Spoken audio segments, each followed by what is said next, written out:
This is the Aftermarket Radio Network.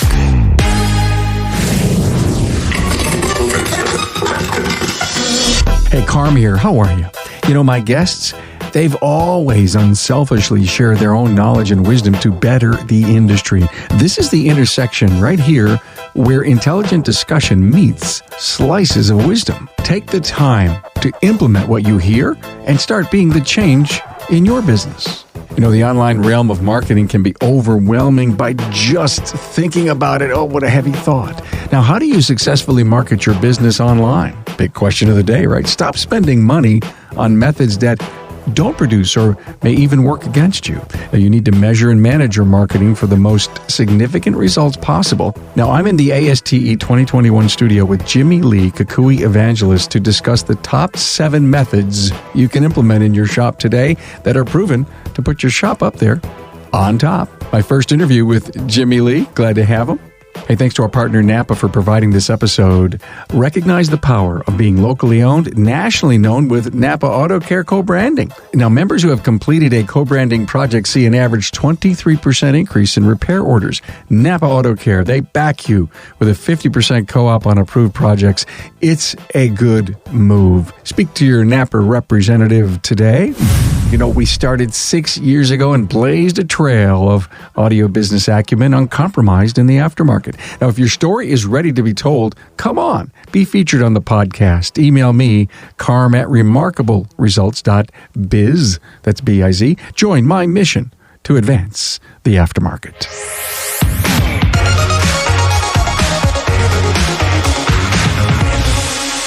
Hey, a warm welcome to a person that I have never, ever had on my show. Now, I've done some things with you on some of the big events, Jimmy Lee, KuKui Evangelist, but I've never had you on my show, so I am thrilled. Well, thank you. I'm thrilled to be here as well. You don't know, man. You've been on my get list for a long time, and I looked up the fact that you were going to be here. We're at ASTE.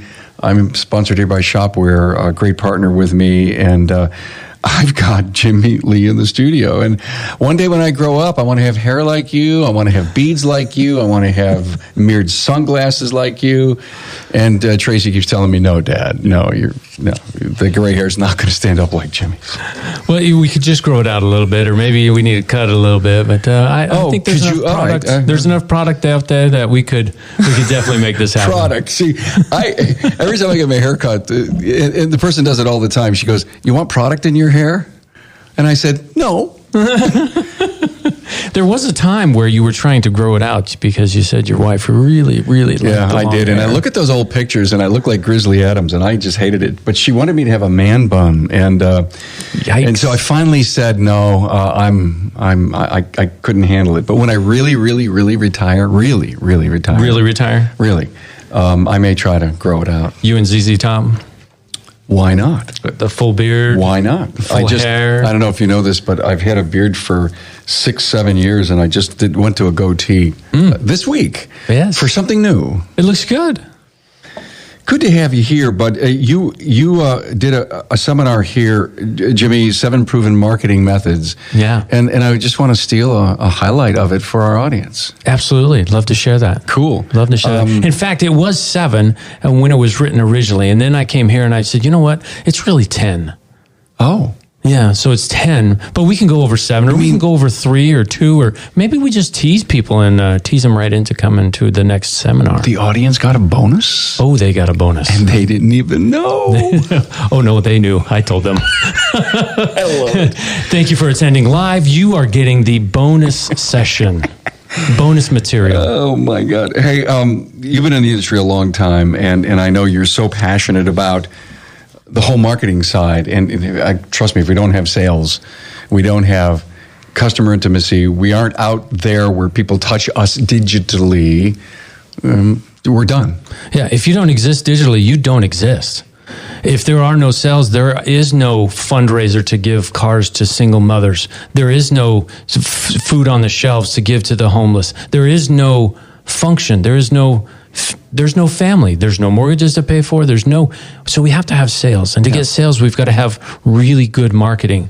You have to exist digitally. If you don't, I just rode this Route 66 from Chicago all the way to Vegas, and I can point out 99 shops on Main Street that are no longer in business. And why? Yeah. Okay, true. There was 44, the Interstate 40 that came through. Main highway cut off the main street. There are still shops that are in business. Why are they in business, and how come some of them failed and some of them succeed? You know, I'd love to find out or talk to the person who used to own that shop what happened. Yeah. I'd love to know that out of my curiosity, but more importantly, I'd love to go to the survivor and say, how? Why? The why word, why do you think you're still here? What have you been doing right? We'd love to know that. Yeah. And I think that experience and that wisdom is something to share and people to say, I'm not doing that. Or we assume that because they're doing this, that the person who closed wasn't. Right. So, KuKui, websites, but I know you do so much more than that. I'm going to ask a stupid rhetorical, is it important to have a good website? Absolutely important to have a good website. Yeah. It is, because Google is the godfather of the internet.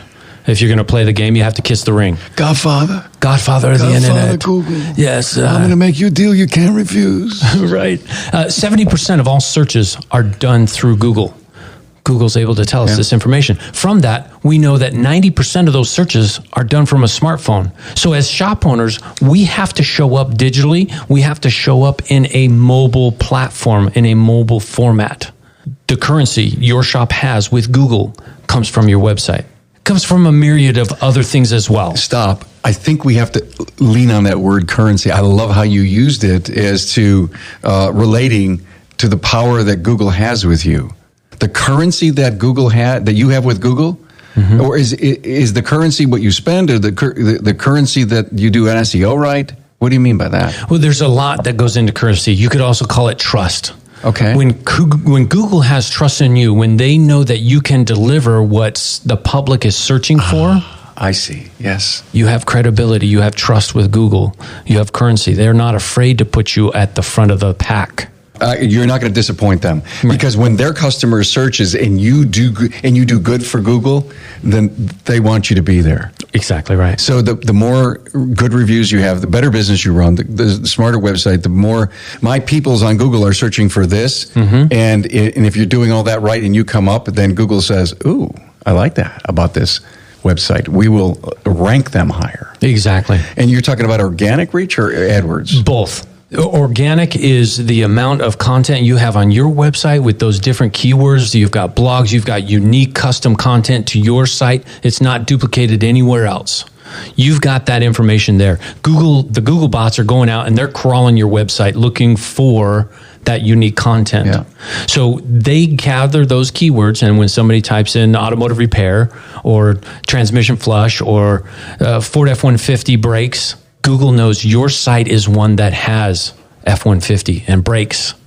Years ago, people were saying, well, auto repair near me. Does the near me matter anymore? It does, because of the smartphone. It is geofenced, it is geocached, it is geolocated.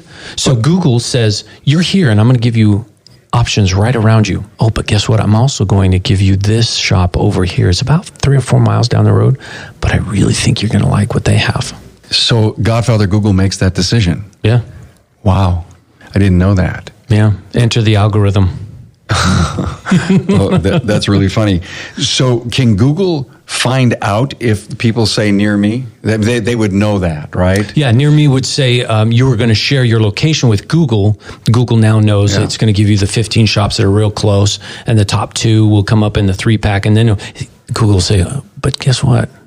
You should check out Cousin Benny over here. Yeah, because I was traveling home from Philadelphia in a terrible, terrible rainstorm. The right wiper fell off. Oh, goodness. It fell off. And my wife's in the passenger seat, and the only thing we could see was me.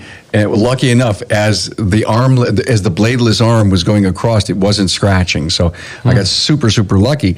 And so I said, get out your phone and type in auto parts store near me. And it took me 50 miles to find one. Oh my goodness. That I could, that together we were looking on we were trying to find a store, and I finally, it kind of slowed down, the rain kind of slowed down and everything, but we made it. But I continued to try to find something. I was in the deep hills and mountains of Pennsylvania where I don't even think there were restaurants in these little tiny offshoot towns, right? Wow. So I didn't think I was going to find anything until I got to a much bigger city. But okay, enough with that. Other stuff on the website that we have to pay attention to. You've got to pay attention to your homepage. You've got to pay attention to your header. You've got to pay attention to what you have above the fold. Google knows what's above the fold. This is the most important information. Top left corner needs to be your logo. Your logo, your local brand recognition. I love it. Stop for a minute. Above the fold. Above the fold to me always meant on a desktop, what you see on the first screen. Mm-hmm. But in mobile, what's above the fold in mobile? Oh, it totally reorganizes everything. It's everything you've got in the header. Okay. That is the most important information is the header in the mobile. So let's go even further back. You said above the fold's everything above in a computer screen on your computer. Yeah. Above the fold is a newspaper term. That's Page right. one Yes. above the fold. Exactly right. Right. Yeah. That's the most important information right at the top. Google still sees that information as the most important. So top left-hand corner is your logo. Next to that are your reviews, your 5-star reviews. So you are showing the public, you're showing them that you're a 5-star shop. And I say kinda because really, who are you showing? Showing Google. Google, hey Google, I'm a 5-star shop. To the public, you're saying, I've got raving fans that love me. 1,300 raving fans that say I'm a 5-star shop. So chances are you're going to have a good experience. But underneath, you're working the algorithm. Underneath, you're working the algorithm. Next to the logo, next to the reviews, is your phone number. There's a generation that does want to talk to you on the phone. Make it easy for them to find your phone number. Big, bold, different color, call to action. Now, is that a special phone number if you wanted to test the success of my web company? It can be. And if you're going to use call tracking numbers, you want to make sure you do it right. Because there is a wrong way to do it. The right way says you're using dynamic number insertion. The wrong way says is you code in a tracking number. And you're saying, hey, Google, I really don't know who I am. I've got this number, I've got this number, I've got this number, I've got this number. So it's totally different. Tracking number has to be done right. A tracking number will change on your website when somebody comes from a Google ad, or they come from Facebook, or they come from an email that you've sent. It'll change to show where that person's coming from. Your CRM system, I believe, tracks that and shows the ability of the SA, service advisor, service writer, to close that, right? Absolutely. So I can show you as many calls as you got from Google organically, with your SEO, with your Google ads. I can show how many people called the shop. And of that, how many are new customers and existing customers. Down to the dollar, what did they spend?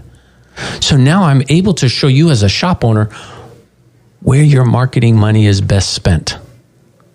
Is it best spent on this marketing ad that costs $1,000 a month? Well, the numbers are going to show you maybe you're not making any money at all from that marketing method. But this marketing method, you're making $10,000 a month. So let's take that $1,000, put it over here, double the funds on this. Are we going to get $20,000 or $22,000 or $25,000? But you got to try. But you got to try. So there's the gut way of running your business. And if you can combine that gut with data, now you've got a very powerful tool that says, I feel like this is right. Okay, but I've got data that proves me wrong. Let's go with this information over here. Let's go with this one because I can see the data that says this is working. Is chat working? Oh, absolutely, chat's working. What if I can't man the phone 24 hours? So from the chat, the customer feels like they're talking to the shop. On the shop side, you've got 1, 2, 3, 4, 5, 6 people manning that chat. So if front desk is out to lunch, you've got your second tier and then your third tier. Somebody along the line is going to respond to the customer. And now the entire shop is able to see that conversation with the one customer. Millennials. Do millennials want to schedule online? They do. Millennials always want to schedule online. In fact, it's contagious. Really? Oh, yeah. Every generation now wants to click the button to schedule online. But, Jimmy, do they want to pick up a date and a time, or do they just want to talk to somebody? But that's generational, too. Mostly, they want to set a date and a time. They want to request a date and a time. They want to request a date and a time. And then it gives the service advisor an opportunity to respond in kind. Now, that's the difference. You have to respond in kind. Right. In kind means you email me, you text me, you call me, but you, in my preferred method, that's how I want to be contacted, right? Exactly. So if I've scheduled online, you better be able to reply to me either online in that web chat or send me a text message back or send me that email back. I hope you're loving where Jimmy's going with this thing, and it goes back to a bunch of episodes ago where someone was on who was a millennial, who says, if the shop didn't reply in an hour to a request that I had for, he says, I'm done. I'm just done. I'll never go try them again. Next. Because you inconvenienced me. Yeah. We have become a people of instant gratification. I want it now. Yeah. No, I want it yesterday. I can't wait. My peoples want to see where I am right now, and I'm pissed, so I can't smile. I'm going down a rabbit hole. Okay. What does it take to get a really good review? A good service. It takes a great shop. But you asking, gotta do your job. I know the customer's super pleased and happy at this exit interview, or what do you recommend? Set it up right at the exit interview. Let them know what to expect. The better the service advisor, the better the owner can set that up for the customer. They'll expect it. Now they know it's coming. Are you going to say, hey, leave us a 5-star review? Or are you going to say, hey, would you tell the next customer that comes in what your experience was here so that they can know what to expect?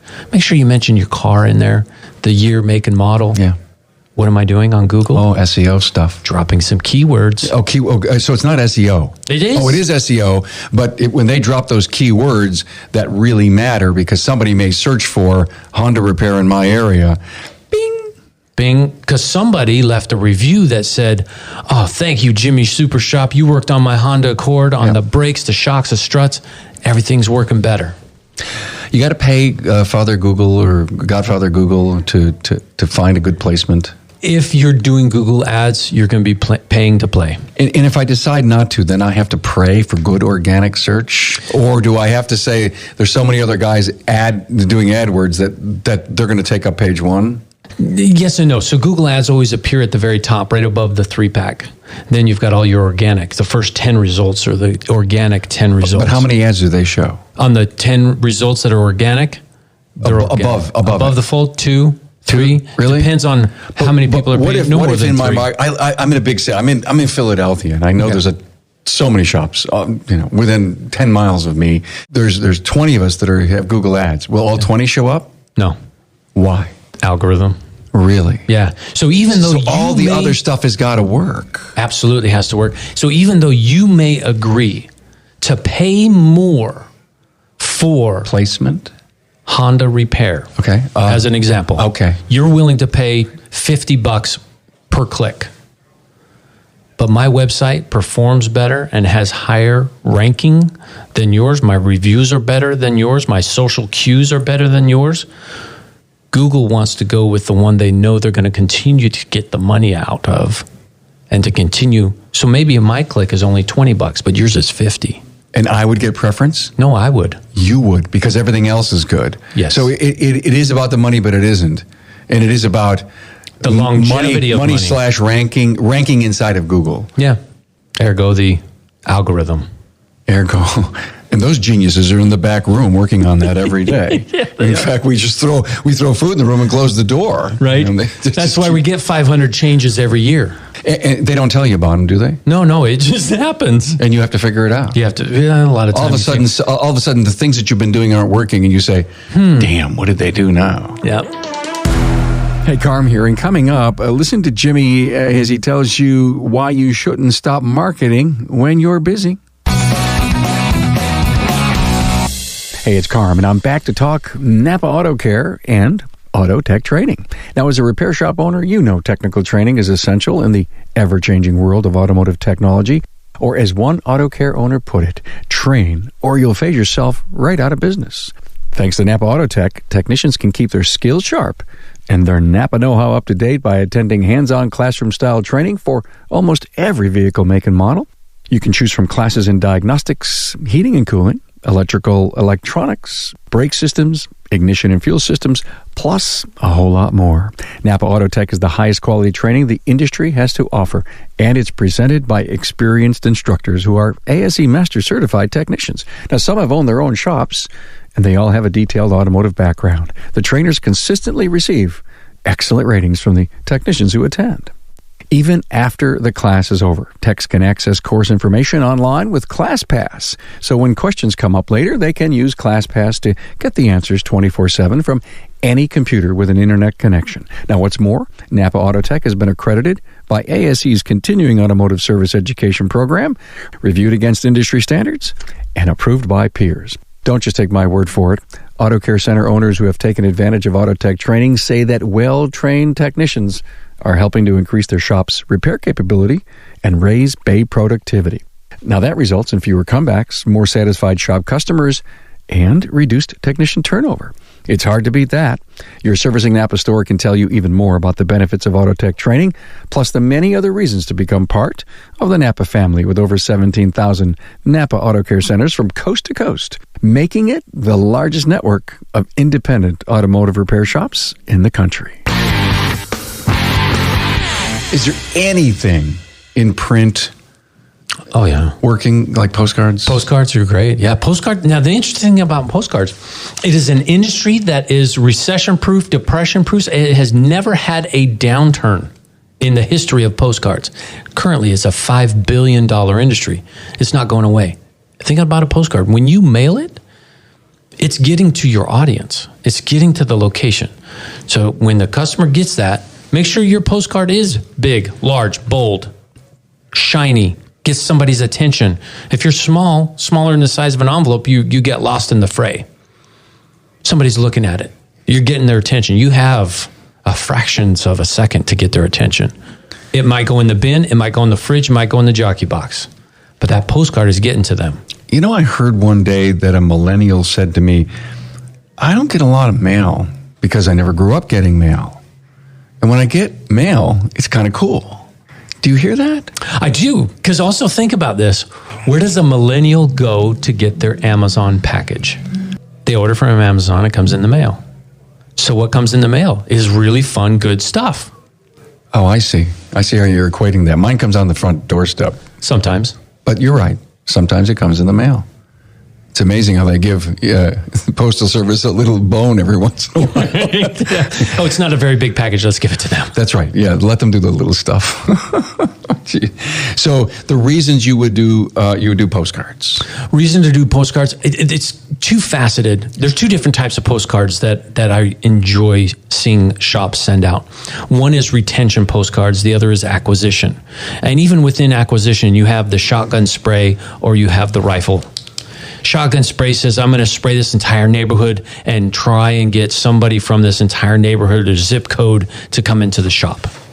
That's the shotgun method or the large fishing net method. The other method of a rifle is I'm going to pinpoint everybody driving BMWs that have an average annual salary of X. Yeah. That's a great way of getting those customers that you know fit your avatar. That is your perfect customer. If you blanketed a market, Jimmy, would you want to be sure that your current client base is in that, no matter where it is? Because, that's right. Oh, I'm a great customer, I'm a loyal customer, and all of a sudden you give me another touch. You may give me a touch on Facebook, but it's another touch. Do I necessarily have to have a call to action deal here, or is it just an opportunity to talk about we're a great place to work in a quality shop? Yeah, we're blending two different things here. You're blending acquisition with retention, right? Yeah. So I would clean a list before I send out an acquisition postcard. Okay. I would. I know other shops there's services, but there's services that will narrow it for you. Oh, sure, absolutely. Right? But if I was sending a retention, you would clean that list too? Retention are customers that have already been into your shop. This is that warm pool. I just want them to never forget me. I mean, recently I heard someone say that they used to visit each vehicle 2.2 times. I don't know if that's the right stat. And then I heard it's down because of COVID. The number of visits.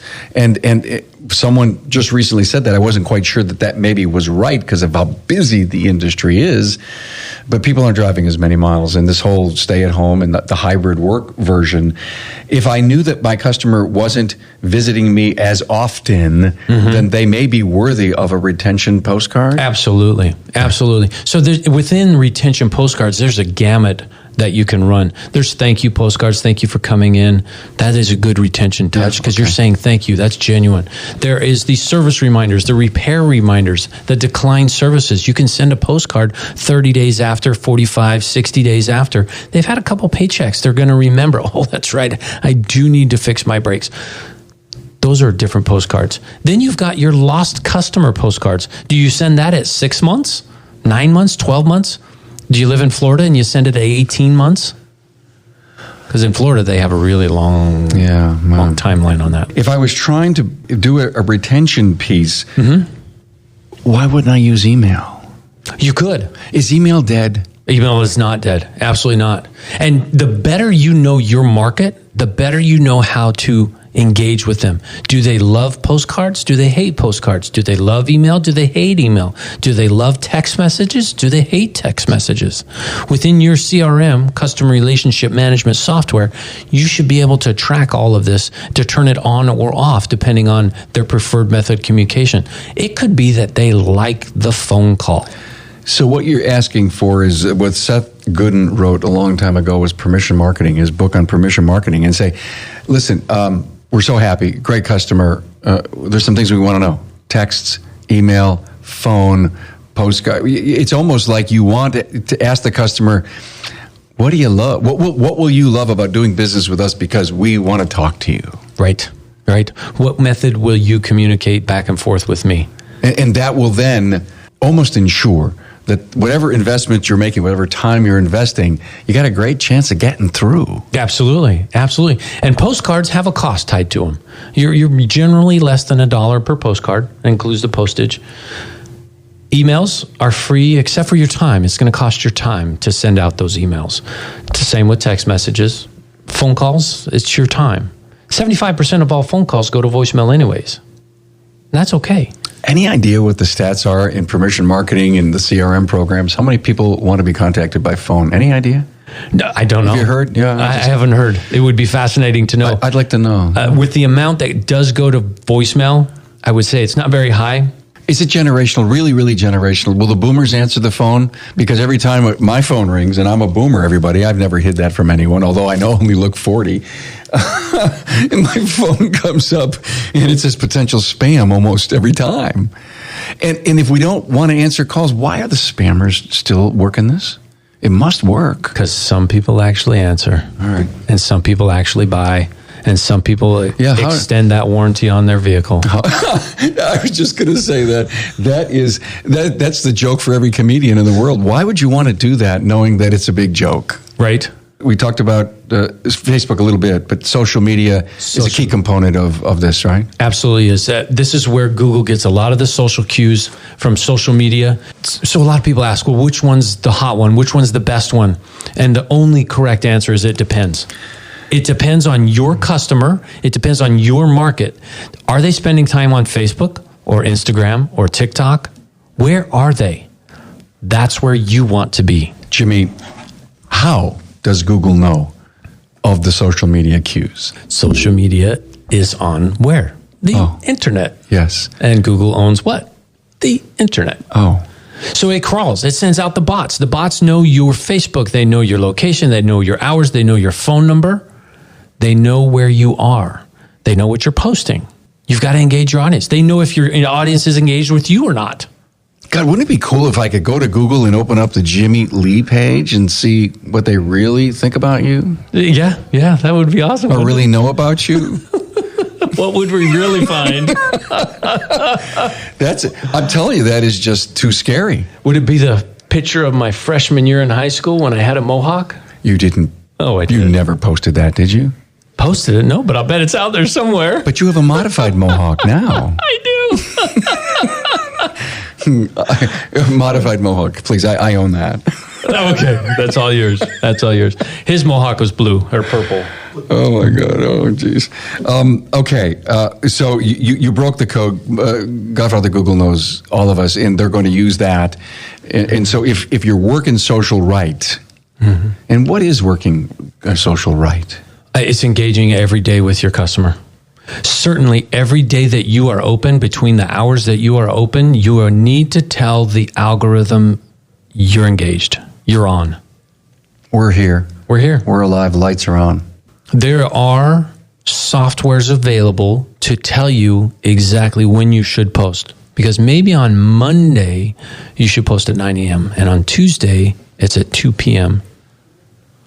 There's software out there that will tell you the likelihood of you getting to your audience the best based on those who like your Facebook page, when you should be on there and when you should post. I always knew that, but I always thought that was, the biggest algorithm ever written in the world to be able to figure out when your friends, your likes, or I don't know what you would call that, would be hanging out the most. Is that hanging out the most? Or what about night? People are watching TV and multitasking on Facebook. Yep, it happens then too. And so if the question is, when's the perfect time to post? Right now. Post it now. Post it now and post it often. And once you have built a habit of posting, then we can tweak it. Then we can start talking about the absolute perfect time to post, because there's an algorithm that tells you when to do that. Is there an overkill number? I mean, I posted 10 times today. I'm like, God, I got to be killing my peoples. My sister got shut down by Facebook because she was posting, and Facebook says, you are using us for an unintended purpose. She was doing a house renovation. And it was hilarious. It was funny what she was posting up there. It's all about ripping tile out and putting in grout and putting in this and getting her dad to come over and put in the faucet and do the plumbing. And it's all comical. It was funny. It was hilarious. I just screwed my first screw and hammered my first nail. Mm-hmm. I get it. Okay. But finding great opportunities during the day, a classic car comes in or a real stumped car came in. I've been recently telling people that if you got a great culture and you're in full employment and you're always going to be marketing for talent and new people coming in, that they should boast that this shop is a great place to work. Oh, absolutely. If you can get technician testimonial, that is phenomenal. That is gold. Because the consumer loves to see that the techs actually like to work on cars and that they do know how to smile and they do have a sense of humor. People like to see that. Absolutely. So stuff going on in the shop, birthdays and anniversaries. And if you're a pillar of your community, you're a top shop in your marketplace, you're probably there because you do social media. You get it. You understand it. And, one of the things that I'm passionate about with the podcast is to take that next 20, 30% segment that's just below that top 20% and help bring them over the line with all this great wisdom. Like the podcast is like your own private networking group. You're a fly on the wall listening to Jimmy Lee tell you you've got to be doing these kinds of things if you want to grow your business. And, to me, there's only one reason you work and bust your hump in your business is to be profitable, make money. I mean, it's not all about the money. Don't get me wrong. I'm not chasing the almighty dollar, but for everything that you put in, you're going to feed mouths, extended families, and colleges and buying houses, and all of that comes from a very successful and profitable company. Yep. I love it. Yeah. I love it. Let me tell you 2.5 things that are really going to help your audience with Facebook, social media, Instagram, wherever it is that they're posting. First one's a story about Gary Sapp. He comes to me last March and says, Jimmy, I'm dying. I'm absolutely dying. My shop is dead. I have never sent home anyone in 20 years. And he is bawling like a baby. This is a grown man. He's a big, burly dude. I've never sent tech home, and I had to send him home yesterday. I said, number one, Gary, every morning at 8:30, you need to get on and do a Facebook Live. Build a relationship with your audience. Talk about safety. Talk about being safe on the road. Talk about a timing belt. Talk about brakes. Talk about transmission fluid, coolant. You're not there to sell them anything. Talk about why it's important. Why it's important to the vehicle. Educate. Engage them. Oh, that's a great idea. So he gets on the first thing and he just talks. And you can go and look. Gary Sapp Automotive, Pensacola, Florida. Great guy. Love him. Diesel the cat has adopted the shop. Diesel can't leave. Diesel brings offerings every once in a while, mice and birds and whatnot. I love it. Love it. He posts every day. Well, he gets busy. So what happens? He stops posting. So what happens? He calls me in October. Jimmy, I'm dead. I've got no cars coming in. I've got no business. We've had these storms. We're getting hit. We're getting hammered down here. What's going on? Gary, I haven't seen you post any Facebook Live recently. Oh my gosh, you're right, Jimmy. Click. Boom. Right onto Facebook Live. He just popped it right open right then and has not missed a day since. And it fills his base. He's talking about music and bourbon and whiskey. He's building a relationship with his customer base. I think I got to do more bourbon posts. You do. Get on with Gary and get on with Connor, and you can do it. Have a little bourbon toast. Second thing to help, and this is what most social media companies will tell you. This is their number, 80-20. 80% of your posts need to be building a relationship. 20% needs to be, I got something for sale. I agree. It's not bad, right? It's the 80-20 rule. We know this. Let me tell you the bonus. This is the half. This is your bonus. You're taking notes, I can tell. The bonus is the most successful shops that I know of in the industry. Successful? Is that the right word? I'm going to say that's the right word. The most successful shops do not ever post anything for sale. It's 100% relationship. And we say it. We're in the relationship business. We just happen to work on cars. It's not sale media. It's social media. We have to be social. We have to build relationships. This is what we're all about. Look at Troy Vanetti, Graham Auto in Graham, Washington. Oh, yeah. All social. Yeah, I know him. He's been on the show. He's phenomenal. He has a phenomenal shop. They're doing a great job. They're opening a second location in December, and you can watch for 3, 4, and 5 to come shortly thereafter. Yeah, no doubt. So you came in here with 7 proven marketing methods, and you said you gave the class 10. What were the 3 that you didn't bring to me? The 3 I didn't bring to you. Texting. Oh, it's on my list. Here it is. Okay. Texting. How many is on there? I don't know. 7? Maybe 1, 2, 3, 4, 5, 6, 7, 8. You lied. So we're missing. See, I gave you a bonus one as well. So texting is super hot. Texting is super hot. You've got to do texting. And there's multiple text messages that you can send. One is the texting that we do all the time. The other is text marketing. You've got to be careful in text marketing because you can be on the losing end of a lawsuit. Yeah, aren't they crimping down on that? Isn't there some TCPA Act? Yeah, I read about that. I had a long chat with somebody about it. I didn't understand it well enough, but I started to realize that texting isn't as wide open as we think it is. Right. You cannot bludgeon your customer base with things that you have for sale every day. If you don't believe me, look it up. There's a lawsuit. Jiffy Lube lost multi-million-dollar lawsuit. Against who? Against this group that got together and said, you're spamming us. You're texting us. We didn't give you permission to text us. Class action, huh? Class action lawsuit. But this is also back when texting cost a dime a text or a quarter a text or whatever it was back in the early 2000s. What's it cost now? For most people, it's free. Texting is included. They have unlimited texting on their phones. But you can't market to me unless I give you permission. Mm-hmm. Market. You can't market to me. What's the difference? Market says, I give you $50 off if you buy a battery. You buy 3 shocks, I'll give you 1 free. Well, I was in there yesterday, Jimmy. I want my $50 off my battery. Well, that's for today and tomorrow. That wasn't yesterday. So you got to be careful. That marketing is what's going to get you in trouble. So the beyond that, how do I continue to market to my customers, but not market? I'm now going to send them reminders. Yeah, there's got to be a different strategy for texting, right? There is. Texting is almost intimate. And it has to be. You put in their name and their vehicle, and you remind them of the repairs that they need to do on their vehicle. Yeah. Am I marketing to them? Yeah, kind of.